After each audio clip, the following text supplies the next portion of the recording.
সীমিত সংখ্যক প্রতিষ্ঠানকেই এবার বর্ণপরিচয় সম্মান দেওয়া হবে। নমস্কার, স্থানীয় সংবাদের ডিজিটাল মিডিয়ায় বিশেষ একটি খবরে আমি মন্দিরা মাঝি।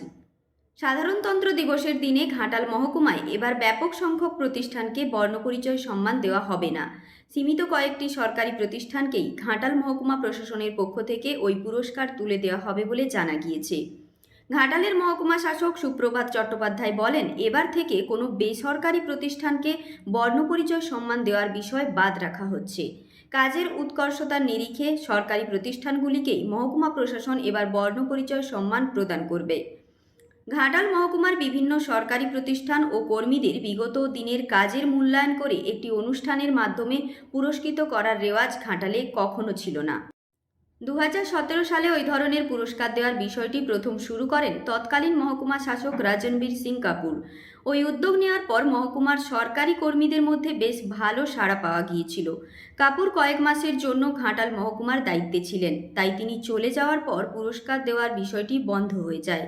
সুমন বিশ্বাস 2021 সালে মহকুমা শাসকের দায়িত্ব পাওয়ার পর 2022 সালের 26শে জানুয়ারি তিনি ফের ঘাটাল মহকুমা সম্মান নাম দিয়ে ওই ধরনের একটি সম্মান জ্ঞাপন অনুষ্ঠানের সূচনা করেন।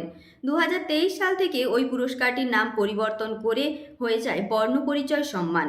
পরে সরকারি কর্মচারী বা প্রতিষ্ঠান ছাড়াও মহকুমা প্রশাসনের ওই বর্ণপরিচয় সম্মানের তালিকায় কিছু ব্যক্তিগত প্রতিষ্ঠানের নামও যুক্ত হতে শুরু করে। পুরস্কার প্রাপ্তির তালিকা নিয়ে বহু অভিযোগ উঠেছে এর আগে। মহকুমা শাসকের অফিসের এক কর্মী জানান, প্রশাসনের এক বিশেষ আধিকারিকের সঙ্গে ভালো সম্পর্ক থাকলেই তিনি তাকে ওই বর্ণপরিচয় সম্মান দিয়ে দিতেন। ফলে যে সমস্ত বেসরকারি প্রতিষ্ঠানের বয়স সবে 5-6 মাস, প্রতিষ্ঠানের কোনো কার্যকলাপই শুরু হয়নি, সেই বেসরকারি প্রতিষ্ঠানকেও বর্ণপরিচয় সম্মান দেওয়ার মতো ঘটনা সবাই প্রত্যক্ষ করেছেন। সোশ্যাল মিডিয়ায় চলেছে বিতর্ক। সুপ্রভাত বাবু কয়েক মাস আগে এই মহকুমার দায়িত্ব নিয়েছেন।